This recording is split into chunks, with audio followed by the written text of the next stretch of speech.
Good morning po sa ating lahat. At ngayon ay magluluto tayo ng kinamatisang tilapia. Ayan. At dito muna tayo ng 4 na pirasong tilapia.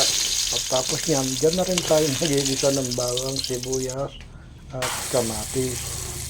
Ayan na nga. At pagka naluto na yan, lumabas ng aromatic na bango at sarap ng ating sibuyas at bawang.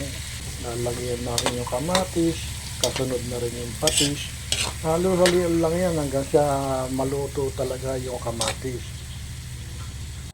O ayan na nga, naluluto na yung kamatis. Lalagay na naman natin yung pinirito nating tilapia. At ayan na nga.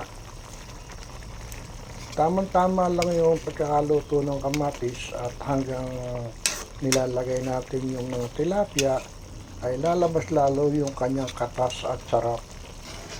Nilagyan na rin na nga pala natin ang 3 siling panigang at para mas sumarap yung ating kinamatisang tilapia. Yan. At yung yan, nailagay na natin yung panghuling tilapia. Lalagyan lang natin ng konti para tayo naglalaro lang sa pagluluto. At ayan. Ilalagyan lang natin yan na alam naman natin pag tinakpan natin yan ay talaga naman magkakalasa ng gusto na yan.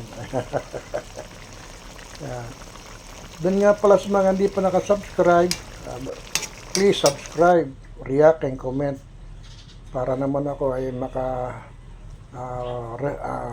subscribe din sa inyo.